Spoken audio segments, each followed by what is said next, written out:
Olá, muito boa noite para você. Começa agora mais uma edição do Ponto e Contraponto. E hoje a gente segue a nossa série especial sobre as eleições deste ano, que vão eleger prefeitos e vereadores em todo o país. Para entender o cenário eleitoral atual e quais devem ser os principais temas debatidos, eu recebo aqui no estúdio a cientista política Luciana Santana. Boa noite, Luciana, seja muito bem-vinda. Boa noite, obrigada pelo convite. Luciana, para a gente começar, eu queria falar sobre o elefante branco na sala, que é a polarização entre a esquerda e a direita, que a gente acompanhou esse movimento muito fortemente nas eleições presidenciais, né? Mas em nível municipal, nas prefeituras e câmaras de vereadores, né? Esses dois extremos têm peso na escolha dos eleitores, na sua opinião?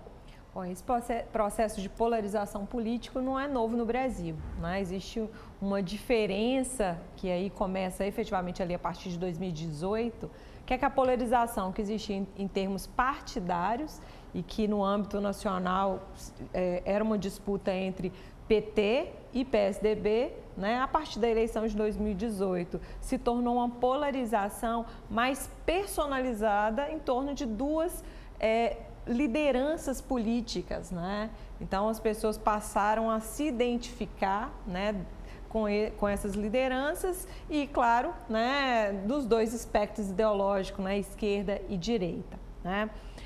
Se essa polarização consegue influenciar a eleição municipal, né? Influencia, né? Mas não tanto quanto a gente vê na eleição, por exemplo, para governadores, né? E também para a escolha de deputados estaduais e federais, né? Nas capitais e cidades, né, com mais habitantes, né, mais eleitores, a gente consegue perceber isso claramente, porque a gente tem uma ideia de quais são os partidos, né, de quais são as forças políticas predominantes no município, né? Já na maioria dos municípios, e a gente não pode esquecer que a gente tem 5.570 municípios e mais de 80% são municípios de pequeno porte, né? Então, essa polarização afeta menos, né? Até pela relação direta ali que esses vereadores, esses candidatos a prefeitos, né, têm com o eleitorado. Para você, ser apoiado por Lula ou por Bolsonaro vai fazer a diferença para o eleitor nas cidades? Nesse ano em específico, até pela condição de alternância que a gente teve, né, mais recente, e também a partir dos acontecimentos que a gente teve no Brasil ali, principalmente, né, a partir do 8 de janeiro. Sim. Né? A gente não pode esquecer desse evento, né? Lamentável. Então, há uma tendência natural de que candidatos tentem puxar para a arena municipal esse ali, fato, né? Esse fato, e tentar ali alinhar a dessas duas lideranças, né? Então, eu diria que a gente vai ter na eleição, né, de 2024 uma situação muito interessante de acompanhar, é o quanto essas lideranças, que hoje efetivamente estão filiadas a partidos políticos, em 2020 não estava, Bolsonaro não era filiado a nenhum partido político. Sim. Então, hoje, o PL é um partido forte, é um partido que tem crescido em todo o país, né? Então, que tem representantes de peso, né? Também. Exatamente. Não só Bolsonaro, né? Exatamente. Tem liderança de peso, é presidido também por uma liderança, né, que é uma referência. Sim. Né? Então, há uma tendência natural, né, que a gente tem aí de um investimento grande desses partidos para que esses candidatos declarem esse alinhamento político. E aí sim a gente vai ter uma força dessa polarização na disputa eleitoral desse ano. E essa polarização entre esquerda e direita, na sua opinião, já tomou lugar de outras questões, como infraestrutura, por exemplo, ou ainda teremos o foco nos problemas que estão mais próximos do dia do eleitor? Bom, eu sempre falo que esse debate de esquerda e direita no Brasil é mais complexo do que a gente tratar em termos dessa polarização em torno de lideranças ou mesmo em torno de partidos, né? Porque o próprio eleitor não tem clareza do que efetivamente defende a direita e do que defende a esquerda, a não ser aquilo que chega mais fácil a partir das narrativas que as próprias lideranças trazem e que são mais palpáveis ao eleitor, né, em todos os seus segmentos. A né? maioria, muitas vezes, só conhece os dois personagens principais, né? Exatamente. Que seria Lula e Bolsonaro. Exatamente, porque, por exemplo, existem até incoerências, às vezes, em termos do posicionamento, né? Quando a gente vê, principalmente, temas que são polêmicos e que fazem com que o eleitor ali se coloque num local muito de desconforto, né? Então, vou falar, por exemplo, temas de desarmamento, aborto, descriminalização de drogas, sexualidade. Né? Sexualidade. Então, assim, mas não era a direita que você esperaria que tivesse um comportamento, às vezes, mais liberal, Sim. né? Ou realmente é esse conservadorismo? Então, se confunde muito, diferentemente de outras democracias, né? No caso das eleições municipais, há uma tendência natural que os problemas locais tenham mais protagonismo na disputa. Sim, né? Com certeza. Então, aquilo que mexe com o eleitorado ali mais de perto tende a ter ali mais peso na decisão do eleitor. Sim, com certeza. Algo, né, que a polarização tende a influenciar menos, a não ser, como eu falei antes, nas capitais e nas cidades, né, de maior porte. Na sua visão, o eleitor hoje, ele está mais crítico na hora de votar? Bom, isso é uma pergunta que tem uma complexidade muito grande, né? São várias vertentes. Exatamente. Será que ele está mais crítico ou ele tem consumido muita informação e desinformação, né? Então, eu tendo a acreditar que hoje ele tem recebido mais informação e desinformação. Ainda mais que ninguém sai do celular, né? Exatamente. Do WhatsApp, Isso faz com que a Instagram. gente acredite que a gente tem tido um eleitor mais crítico. Sim. Né? Ao meu ver, não é bem essa a situação. Né? Eu acho que o voto de qualidade no Brasil ele carece ainda de um pouco de maturação, de um pouco de discernimento aí, de parte do eleitorado, né, sobre questões básicas da política, né? E eu sempre falo, né, assim, eu acho que falta muito o ingrediente de educação política, da gente entender efetivamente questões básicas do funcionamento, de funções, né? A gente tem um eleitorado que, inclusive, confunde, né, o que é a função de um prefeito, o que é a função do vereador, o que é a função do deputado, do presidente. Então, não temos um eleitor mais crítico. O que temos é isso, mais povoado de informação e desinformação com pouco filtro. Verdade. Luciana, há 2 anos, né, nós tivemos uma abstenção de 22,39%, um pouco menor do que a eleição de 2018, que teve 22,60% de ausência nas ruas. Na sua visão, né, nas urnas, na sua visão, essa tendência de queda, ela se mantém ou os eleitores estão mais interessados em participar desse processo eleitoral? Bom, nas eleições municipais isso vai variar muito, né? Então, a gente vai perceber aqueles cenários eleitorais onde a gente tem ali um diagnóstico, né, uma perspectiva de resolução já, de que determinado candidato ali vai ganhar, né? E isso é muito, né, palpável para o eleitor sentir isso. Então, há uma tendência natural que a gente tenha maior abstenção, a não ser nos municípios menores, onde há uma relação muito próxima dos candidatos com o eleitorado. O eleitor. Sim. E aí, esse próprio corpo a corpo, como se tivesse uma vigilância, né? Sabe quem está votando, quem né? Está quem votando, não. Então, isso constrange, né, o eleitor a ir mais à urna. Mas é histórico no Brasil que essa média, né, ela se mantém aí, né, há pelo menos 2 décadas, né, com poucas alterações, né? Então, acredito que a gente deva manter, considerando que a gente vai tratar da média, né? O diferencial aí é que onde cenários estão mais confortáveis, as capitais principalmente, é um cenário aí onde o eleitor se sente mais tranquilo de não precisar ir votar. Verdade.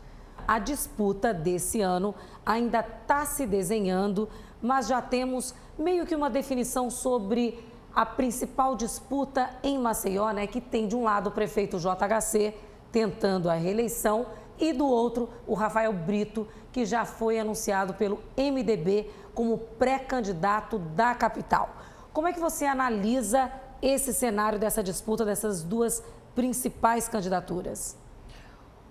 Bom, Estela, o que a gente tem em termos de análise hoje, né, de que a disputa em Maceió, ela vai dizer muito mais sobre 2026 do que efetivamente 2024. A gente sabe que as forças políticas estão se articulando, né, e que, né, uma eleição ela acaba influenciando outra, né, e isso é que está acontecendo, né. É importante que, por exemplo, que o Rafael Brito, né, o que, claro, alguém do MDB, né, que exista uma oposição, que né? esse grupo político se coloque até para ocupar o debate público, poder pautar, poder criar uma agenda, né, poder ali de alguma maneira criar um link com a sociedade e, claro, né, a oposição, eu sempre falo, né, é sempre importante, inclusive, principalmente quando a gente está diante aí de um possível segundo mandato, né, de um gestor, né, porque, claro, para que ele se sinta também na responsabilidade de ter que entregar, né? Caso ganhe, que ele entregue também, não se sinta muito confortável de levar um segundo mandato, né, mais morno. E quando eu falo de 2026, né, eu falo porque a gente sabe que duas forças políticas principais em Alagoas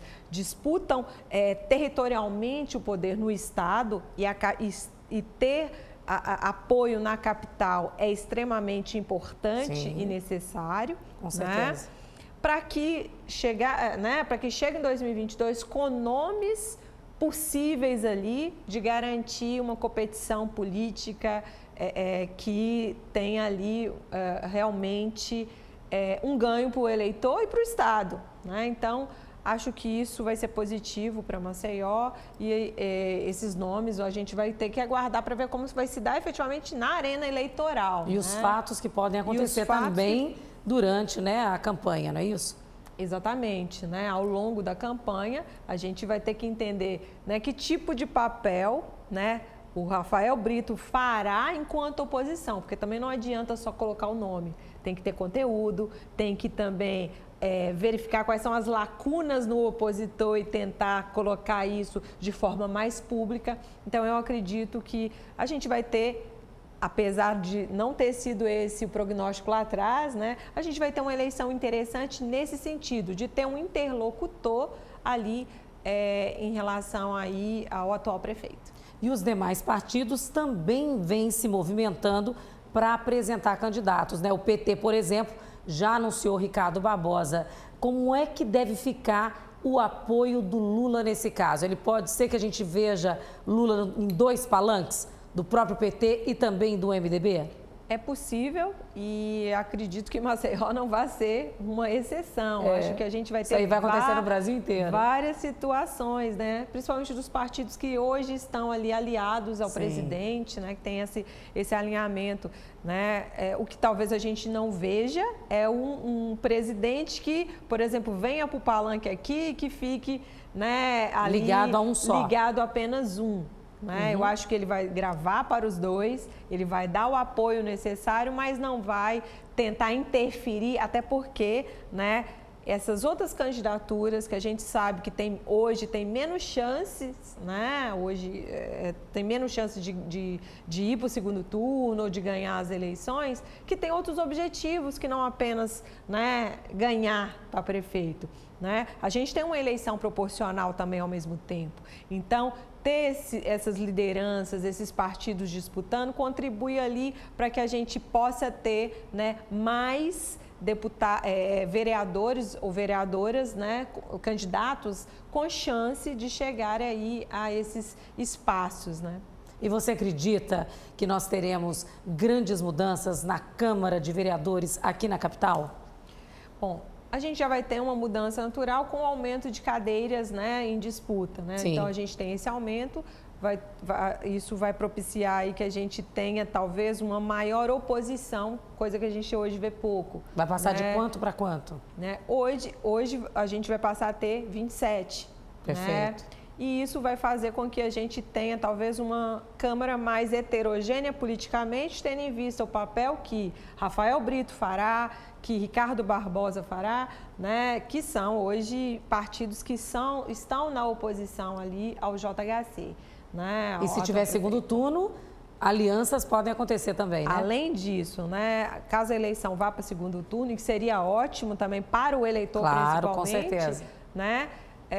A gente pode aí ter também realinhamentos políticos acontecendo ali e, enfim, isso quem ganha, na verdade, é a própria população, né? Em termos de você ter uma diversidade e ter contrapontos, né? Com certeza. Mudando um pouco de assunto, na sua opinião, as redes sociais vão continuar tendo um papel importante nessa disputa eleitoral? E dentro dessa pergunta, né, já vou fazer outra, os partidos de esquerda já conversam com o internauta do mesmo jeito que a direita que domina esse campo?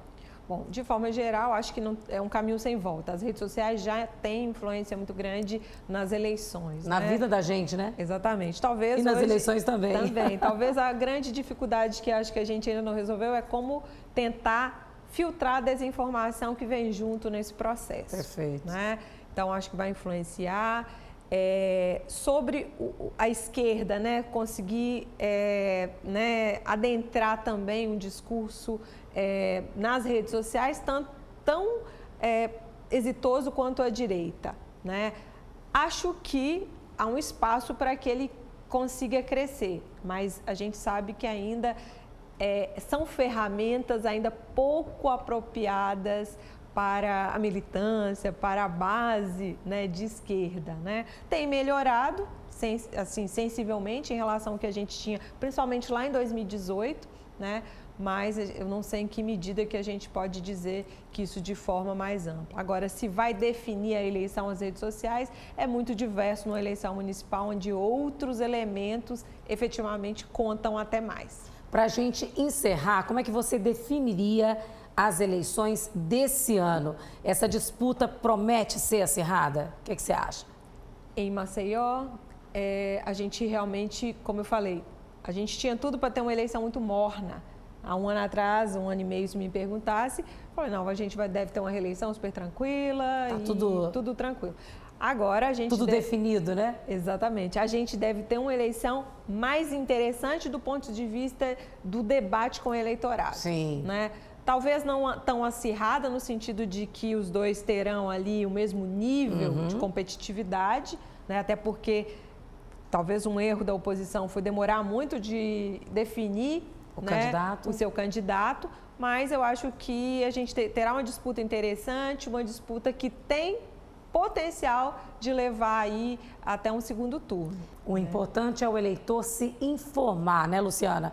Para poder votar consciente, é isso?